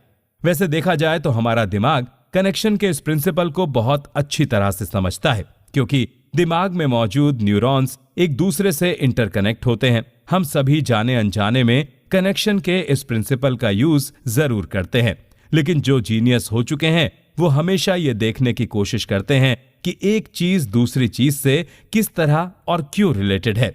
वो कभी भी सेटिस्फाई नहीं होते हैं और हमेशा इसी जवाब को पाने के लिए कोशिश करते रहते हैं। ऐसा करते हुए वो ऐसा कुछ कर जाते हैं जो आम आदमी नहीं कर पाता है। दोस्तों, ऑथर आगे कहते हैं कि डिफरेंट फील्ड के बीच कनेक्शन बनाने या देखने के लिए खुद को चैलेंज करना हमारी प्रॉब्लम सॉल्विंग एबिलिटी को बढ़ा देता है। ऐसा करते हुए शुरुआत में भले ही हमें चीजें इररेलेवेंट लगें, लेकिन धीरे धीरे वहीं से हमें प्रॉब्लम्स का सॉल्यूशन मिलने लगता है। जब हम ये समझने की कोशिश करना शुरू कर देते हैं कि चीजें कैसे डिफरेंट होते हुए भी आपस में रिलेटेड या कनेक्टेड हैं, तो बहुत सारे विषयों पर इन डेप्थ नॉलेज इकट्ठा कर लेते हैं। अब ये बात तो हुई कनेक्शन की, लेकिन आखिर इसे अपनी लाइफ में अप्लाई कैसे किया जाए? तो इसके लिए ऑथर बताते हैं कि ऐसा करने के लिए हमें हमेशा ये सोचना या खुद से सवाल करते रहना चाहिए कि कैसे एक टॉपिक या विषय किसी दूसरे टॉपिक से रिलेटेड है। एग्जाम्पल के लिए ये तो हम सभी अच्छी तरह से जानते हैं कि mathematics, chemistry, physics, computer science और स्टैटिस्टिक्स से इररिलेटेड होता है। कैसे होता है, ये जानना आपके लिए जीनियस होने की एबिलिटी डेवलप करने की अच्छी एक्सरसाइज हो सकती है। इसी तरह business, economics, statistics, communication, law और साइकोलॉजी से इररिलेटेड होता है। वहीं ज्योग्राफी, हिस्ट्री, सोशियोलॉजी, एंथ्रोपोलॉजी और मेट्रोलॉजी से इररिलेटेड होता है। दोस्तों, यहाँ ये सब एग्जाम्पल देने का कारण यह है कि हमें ये जानना और पता लगाने की बहुत जरूरत है कि हम जिस किसी भी फील्ड से रिलेटेड है, वो किस तरह किसी और फील्ड से रिलेटेड है। इस पर सोचने पर हमें जवाब ना मिले ये हो ही नहीं सकता है। बस थोड़ा वक्त निकालकर इसके लिए कोशिश जरूर करनी है। ऑथर कनेक्शन के इस प्रिंसिपल को अपनी लाइफ में अप्लाई करने के लिए एक और एक्सरसाइज बताते हुए कहते हैं कि जो चीजें एक दूसरे से बिल्कुल ही रिलेटेड नहीं है, उनके बीच भी कनेक्शन देखने की कोशिश हमें करनी चाहिए। जैसे कि चिड़िया के आसमान में उड़ने और किसी प्लेन के आसमान में उड़ने के बीच क्या सिमिलैरिटी और क्या डिफरेंस है। चींटियों का सोशल स्ट्रक्चर किस तरह इंसानों के सोशल स्ट्रक्चर से अलग है। इस तरह के बहुत से उदाहरण हमें अपने आसपास मिल सकते हैं। तो चलिए उन सभी में छिपे कम से कम एक कनेक्शन को ढूंढने की कोशिश करते हैं। तो दोस्तों, लर्निंग को लेकर जो भी बातें ऑथर ने बताई थी वो तो यहां पर पूरी होती हैं। और अब ऑथर हमें प्रॉब्लम सॉल्विंग और थिंकिंग से जुड़ी हुई जीनियस लोगों की कुछ और इंपॉर्टेंट बातें बताने वाले हैं, जिसे हम अगले एपिसोड में सुनेंगे। Problem solving skill 1। अभी तक हमने जीनियस लोगों की पर्सनल क्वालिटी, उनके लर्निंग एटीट्यूड और डेडिकेशन के बारे में जाना और ये पाया कि दोनों ही बातें किसी भी थॉटफुल इंसान के लिए बहुत जरूरी हैं। इन बातों को अच्छी तरह से जानने और समझने के बाद अब हम ये जानने और समझने की कोशिश करेंगे कि जीनियस लोग कैसे डिफरेंट तरीके से सोचते हैं, कैसे वो मुश्किल से मुश्किल प्रॉब्लम का सॉल्यूशन निकाल लेते हैं। रॉबलेडो ने इस किताब को लिखने से पहले बहुत से जीनियस लोगों के बारे में रिसर्च की थी। अपनी रिसर्च में उन्होंने जीनियस लोगों के बारे में ये पाया कि वे अपने एजम्पशंस को टेस्ट करने के लिए क्वेश्चन करते हैं। वैसे किसी न किसी बात को लेकर थोड़ा बहुत एजम्पशन तो हर इंसान करता है, लेकिन वहीं दूसरी तरफ हमें हमेशा ये भी सुनने को मिलता है कि हमें एजम्पशन नहीं करने चाहिए। ऑथर का कहना है कि एजम्पशन कोई बुरी चीज नहीं है, लेकिन गलत एजम्पशन करके उसे सच मान लेना गलत है।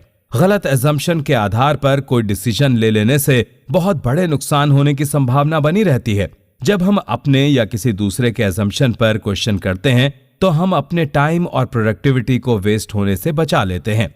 किसी एक गलत एजम्पशन को समय रहते पकड़ लेने पर हम खुद को किसी गलत डायरेक्शन में आगे बढ़ने से रोक लेते हैं। दोस्तों, एक गलत एजम्पशन पर विश्वास कर लेने से और ज्यादा गलत एजम्पशन की पॉसिबिलिटी बहुत ज्यादा बढ़ जाती है। ऑथर यहां ये कहते हैं कि अगर वो कहें कि ये पृथ्वी गोल नहीं सपाट है, तो इसके आधार पर दूसरे ग्रहों और सूरज के भी सपाट होने का एजम्पशन कर लेना बहुत आसान है।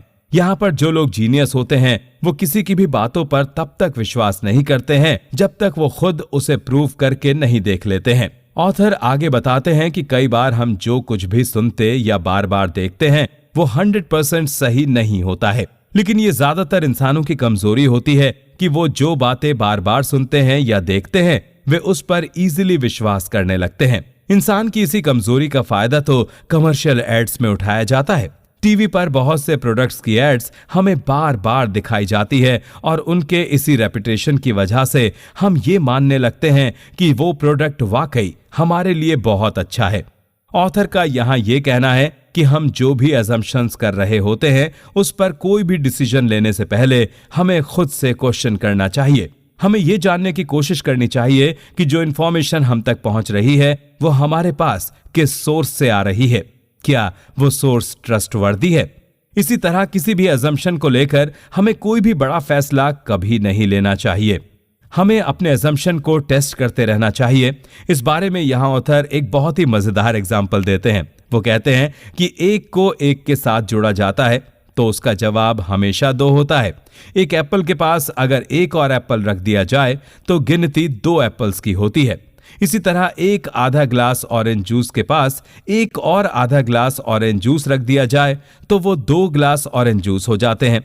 लेकिन इसी के आधार पर यह अजम्पशन कर लिया जाए कि 2 आधे ग्लास ऑरेंज जूस का जवाब हमेशा ही 2 होगा, तो वो गलत एजम्पशन भी हो सकता है, क्योंकि अगर एक ग्लास का जूस दूसरे ग्लास में डाल दिया जाए तो वो 1 ग्लास जूस ही होगा। इसलिए एजम्पशन करना गलत नहीं है, लेकिन उसे टेस्ट किए बिना सच मान लेना वाकई में गलत डिसीजन है। फिर थोड़ा और आगे बढ़ते हुए ऑथर जीनियस लोगों का अगला सीक्रेट बताते हुए ये कहते हैं कि हमें किसी भी प्रॉब्लम और सिचुएशन को ऑब्जेक्टिवली देखना चाहिए। ऑब्जेक्टिव होने का मतलब यह होता है कि किसी के बारे में या कोई भी डिसीजन लेते हुए हमें अपनी इच्छा और जरूरतों को ना देखते हुए केवल रिजल्ट पर फोकस करना चाहिए। ऐसा करने से हमारा लिया हुआ कोई भी डिसीजन बहुत से लोगों के लिए बहुत फायदेमंद साबित हो सकता है। जीनियस लोगों का एक और हिडन सीक्रेट होता है सिंप्लीफाई। ऑथर कहते हैं कि किसी भी बात या चीज को सिंप्लीफाई करना थोड़ा मुश्किल काम होता है। एग्जाम्पल के तौर पर अगर कोई हमें हमारे दिवाली या समर वेकेशन के बारे में 2 पेज में लिखने को कहे तो ऐसा करना हम में से ज्यादातर लोगों के लिए आसान काम हो सकता है, लेकिन उसी बात को अगर सिंप्लीफाई करके केवल 4 सेंटेंस में लिखने को कहा जाए तो ये थोड़ा डिफिकल्ट हो सकता है। दोस्तों, किसी भी बात को सिंप्लीफाई करने की एबिलिटी ये प्रूव करती है कि हमने उस बात या विषय को अच्छी तरह से समझा है। हमें हमारी जॉब में अक्सर किसी प्रोजेक्ट पर काम करते हुए उस प्रोजेक्ट को समझने और समझाने के लिए उसे पूरा करने के लिए दिए गए इंस्ट्रक्शंस को सिंप्लीफाई करना होता है, और अगर हम ये अच्छी तरह से कर जाते हैं तो उस प्रोजेक्ट के पूरी तरह से सक्सेस होने के चांसेस बहुत ज्यादा बढ़ जाते हैं। एल्बर्ट आइंस्टीन ने एक बार कहा था कि अगर हम कोई बात 6 साल के बच्चे को नहीं समझा सकते हैं तो इस बात की पॉसिबिलिटी बहुत ज्यादा होती है कि हम भी उस बात को ठीक से समझ नहीं पाए हैं। दोस्तों, सिंप्लीफाई के इस प्रिंसिपल को अपनी लाइफ में अप्लाई करने के लिए हमें लगातार प्रैक्टिस की जरूरत पड़ती है। इसमें एक्सपर्ट बनने के लिए ऑथर हमें अपने सारे डिफिकल्ट और इजी टास्क्स को समराइज करते रहने की प्रैक्टिस करने की सलाह देते हैं। अगर हम किसी बहुत ही ज्यादा टेक्निकल टास्क को सिंप्लीफाई कर रहे हैं तो उसे समराइज करने के बाद हमें उसे उन लोगों को उसके बारे में बताना चाहिए जो उससे रिलेटेड नहीं है। अगर वो उसे समझ गए तो इसका मतलब ये होता है कि हम सिंप्लीफाई के प्रोसेस में एक्सपर्ट बन गए हैं। जीनियस होने के आगे के एक और सीक्रेट के बारे में बात करते हुए ऑथर कहते हैं कि हमें अपनी प्रॉब्लम्स को डिफाइन और डिस्क्राइब करना आना चाहिए। इसका सीधा सा मतलब यह है कि हम जिस प्रॉब्लम को सॉल्व करने की कोशिश में लगे हुए हैं उसके बारे में हमें अच्छी तरह से समझ होनी जरूरी है। किसी भी बात या प्रॉब्लम के बारे में पूरी तरह से जाने बिना उसे सॉल्व करना जीनियस लोगों का काम नहीं होता है।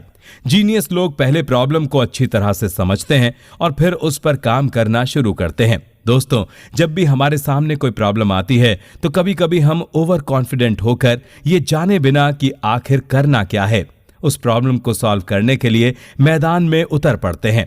ऑथर का कहना यह है कि ऐसा करना बहुत ही गलत है।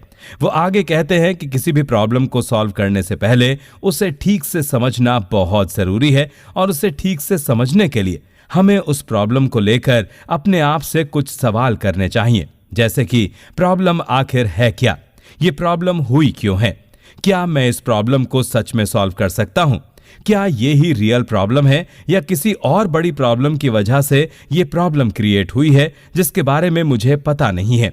अगर मैं इस प्रॉब्लम को इग्नोर करता हूं तो क्या कोई और इसे सॉल्व कर पाएगा, इस प्रॉब्लम का पॉसिबल सॉल्यूशन क्या हो सकता है। दोस्तों, इस तरह से किसी भी प्रॉब्लम को सॉल्व करने की कोशिश करने से पहले कुछ इस तरह के सवाल कर लेने से हमें उस प्रॉब्लम के बारे में बहुत से इंसाइट मिल जाने की पॉसिबिलिटी बहुत ही ज्यादा बढ़ जाती है। जब एल्बर्ट आइंस्टीन से एक बार पूछा गया था कि अगर दुनिया में ऐसी कोई मुसीबत आती है जिसकी वजह से दुनिया खत्म हो सकती है और उसे बचाने के लिए उनके पास आगे केवल 1 घंटा ही है, तो वो क्या करेंगे।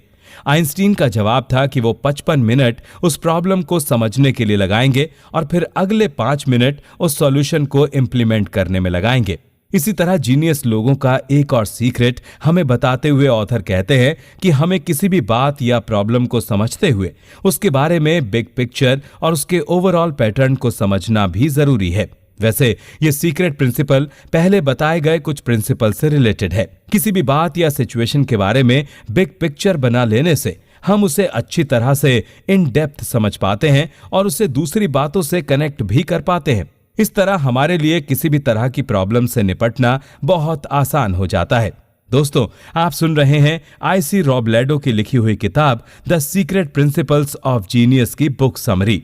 और अब इस बुक समरी के आगे के एपिसोड में हम जानेंगे जीनियस लोगों की कुछ और प्रॉब्लम सॉल्विंग टेक्निक्स और उनके थॉट प्रोसेस के बारे में। दोस्तों, ऑथर आगे जो सीक्रेट बता रहे हैं वो समझने में थोड़े से कॉम्प्लिकेटेड हैं, लेकिन हम यहां उनको बहुत ही आसान शब्दों में समझने की कोशिश करेंगे।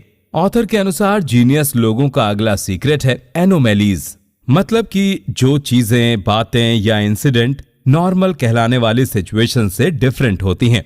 ऑथर इसे और ज्यादा एक्सप्लेन करते हुए कहते हैं कि हमारी लाइफ में जो भी अनएक्सपेक्टेड इवेंट्स होते हैं या एक्सीडेंटली कोई डिफिकल्ट सिचुएशन क्रिएट होती है, उन पर हमें प्रॉपर अटेंशन देना बहुत जरूरी है। पिछले एपिसोड में हमने प्रॉब्लम्स के पैटर्न के बारे में बात की थी। हम सभी अपनी लाइफ में किसी एक पैटर्न को लेकर बहुत ही ज्यादा कंफर्टेबल होते हैं, लेकिन जब भी उस पैटर्न में कोई एनोमैलीज क्रिएट होती हैं तो वो हमें एक चैलेंज की तरह लगती हैं। हम उसे आसानी से एक्सेप्ट नहीं कर पाते हैं। हमें ऐसा लगता है कि वो हमसे किसी मिस्टेक की वजह से क्रिएट हुई हैं और हम उसे पहले तो इग्नोर करने की कोशिश करते हैं, क्योंकि हमें ऐसा लगता है कि भले ही वो हमारी कोई मिस्टेक रही हो पर वो हमारे लिए यूजफुल नहीं है, और यहीं हम लोग बहुत बड़ी मिस्टेक कर जाते हैं। दोस्तों, अपनी इस बात को ऑथर एक एग्जाम्पल देकर प्रूव करते हैं। आपने अलेक्जेंडर फ्लेमिंग का नाम तो सुना ही होगा। जी हाँ, वही अलेक्जेंडर फ्लेमिंग जिन्होंने मलेरिया की दवा पेनिसिलिन की खोज की थी। क्या आप ये भी जानते हैं कि उनकी एक खोज एक्सीडेंटली हुई थी? दरअसल अलेक्जेंडर मलेरिया को क्योर करने के लिए कोई रिसर्च नहीं कर रहे थे। वो तो किसी बैक्टीरिया पर रिसर्च कर रहे थे और उनकी उस रिसर्च के वक्त उन्होंने पाया कि कुछ बैक्टीरिया दूसरे बैक्टीरिया को मार रहे थे। पहले तो उनको लगा कि उनसे कोई गलती हुई है, तो उन्होंने फिर से अपना वो एक्सपेरिमेंट किया, लेकिन फिर भी वो ही हुआ। ये अलेक्जेंडर की रिसर्च में उनके लिए एक तरह की एनोमैली थी।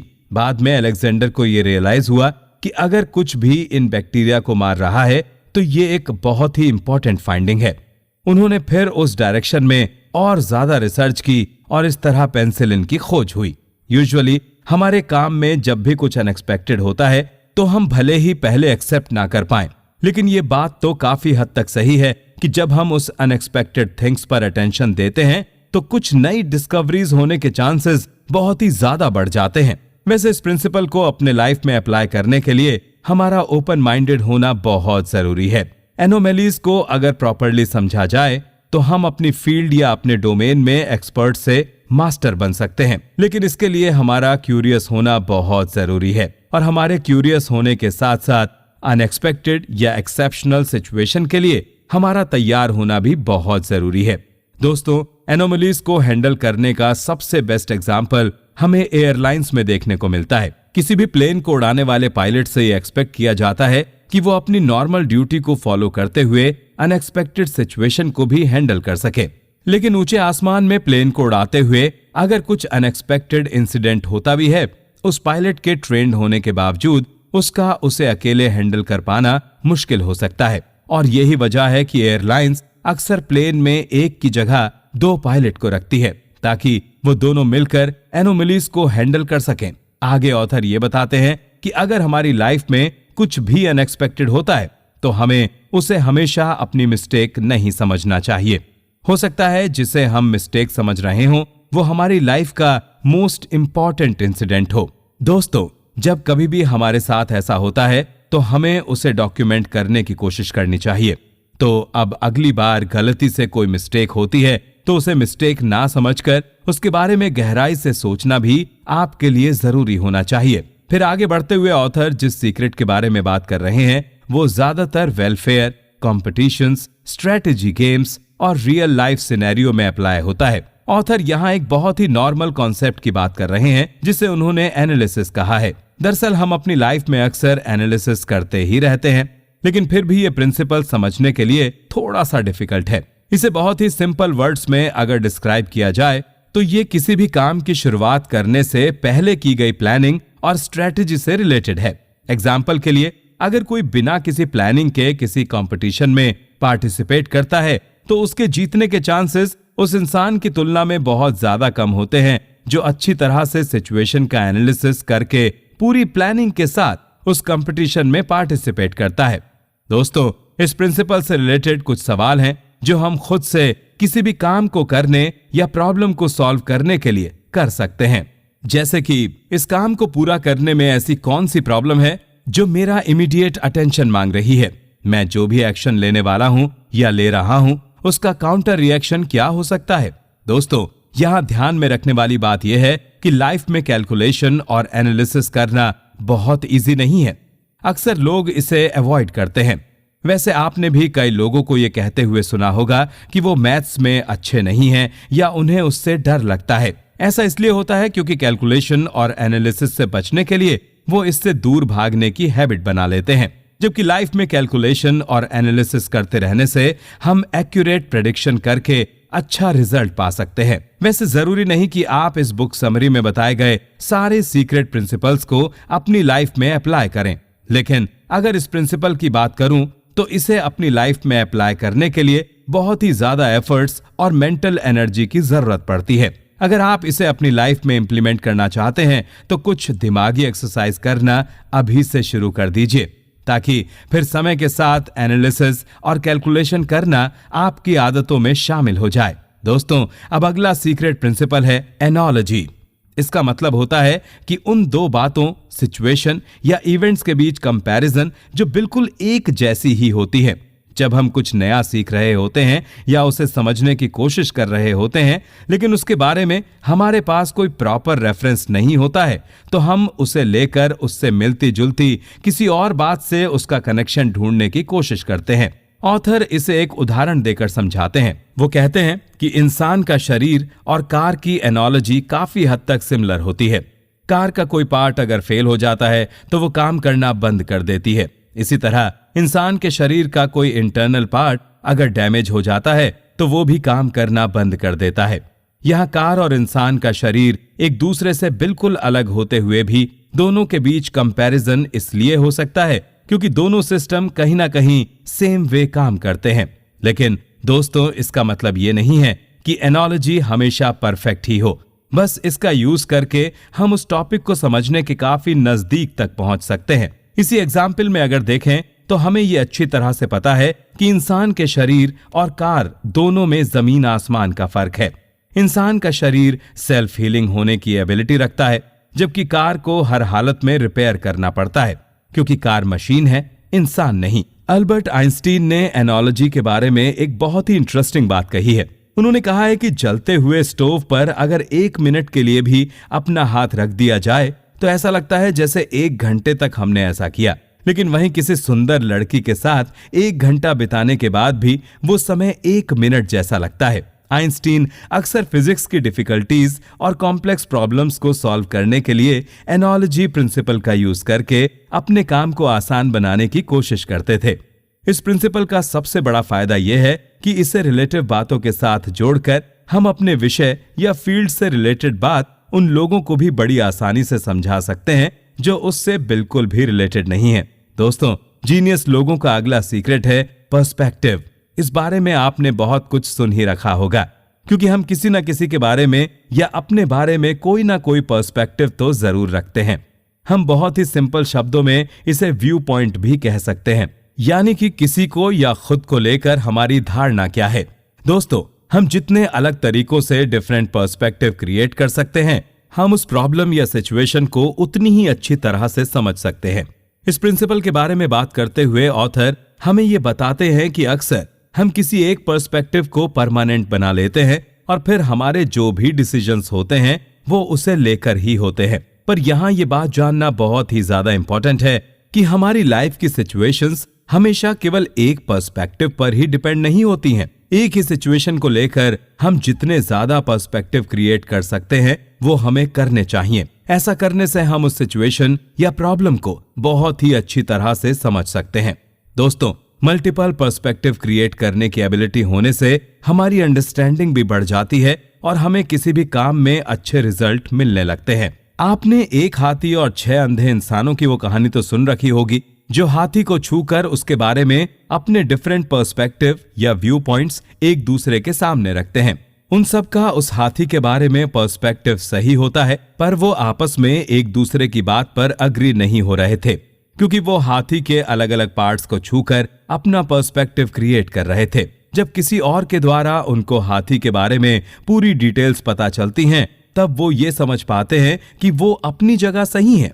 इसी आधार पर ऑथर ये कहते हैं कि किसी के बारे में कोई भी पर्सपेक्टिव क्रिएट करने से पहले हमें सारी बातें जान लेनी बहुत जरूरी है, क्योंकि एक गलत पर्सपेक्टिव गलत रिजल्ट की तरफ ले जा सकता है।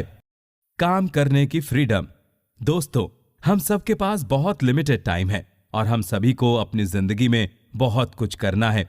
इसलिए हमें दूसरों की लाइफ को देखने और उसमें इंटरफेयर करने में अपना टाइम वेस्ट नहीं करना चाहिए। यहाँ सडनली ये बात कहने की जरूरत इसलिए पड़ गई क्योंकि हम अक्सर किसी और के बारे में बिना किसी तर्क के उसके पीछे छिपे कारण को जाने बिना अपना ओपिनियन बना लेते हैं। ऑथर इसे इंट्यूशन कहते हैं, जो कि जीनियस लोगों का एक और सीक्रेट प्रिंसिपल है।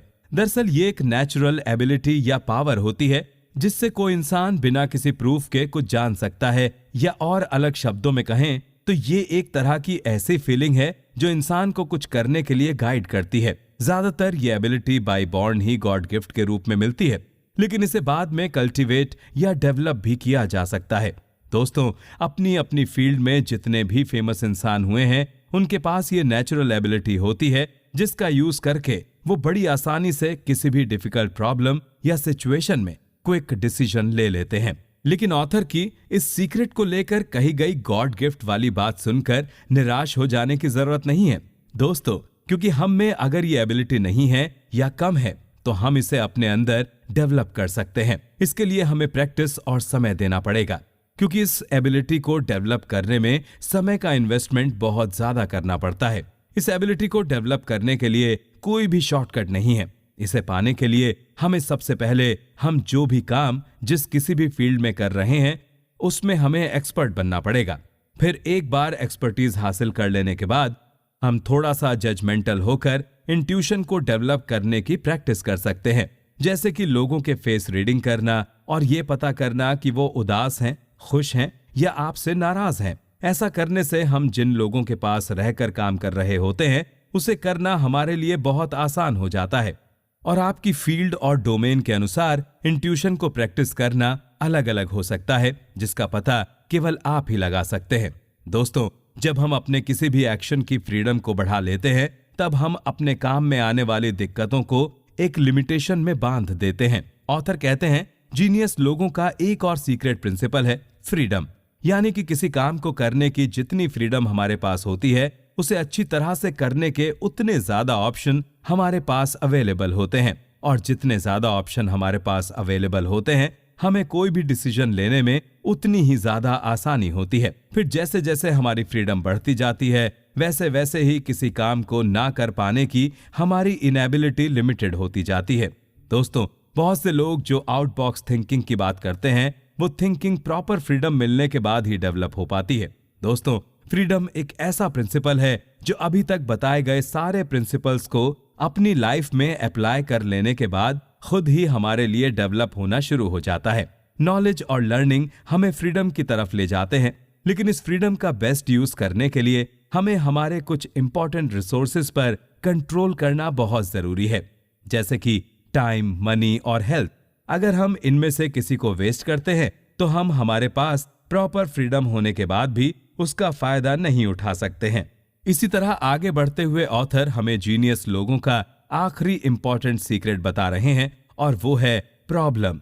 ऑथर बताते हैं कि हमें अपनी लाइफ में आने वाली बड़ी बड़ी प्रॉब्लम्स पर पहले फोकस करना चाहिए, तभी हम किसी सॉल्यूशन तक पहुंच सकते हैं। जैसे कि सूरज की एक किरण कभी भी पावरफुल नहीं होती, लेकिन जब बहुत सी किरणें एक साथ एक जगह फोकस करती हैं तो उतनी ही ज्यादा गर्मी का एहसास होने लगता है। जीनियस लोग बड़ी प्रॉब्लम्स पर पहले फोकस करते हैं और उसके साथ ही उससे जुड़ी हुई रिलेटेड प्रॉब्लम्स को भी सॉल्व करते जाते हैं। दोस्तों, किसी के लिए भी अपने फील्ड से रिलेटेड प्रॉब्लम्स को सॉल्व करना कोई मुश्किल काम नहीं होता है, पर ऑथर हमें यह सलाह देते हैं कि हमें एक समय पर एक जैसी प्रॉब्लम्स को सॉल्व करने पर ही फोकस करना चाहिए। अलग अलग तरह की प्रॉब्लम्स पर एक साथ सोचने या काम करने से हमारा फोकस नहीं बनता है और हम समय को बर्बाद करने के अलावा कुछ नहीं कर पाते हैं। दोस्तों, आपने अब तक जीनियस लोगों में जो क्वालिटी होती है, उनका जो एटीट्यूड होता है, उनका जो थॉट प्रोसेस होता है, उन सब के बारे में जाना। The secret principle of genius, इस किताब के ऑथर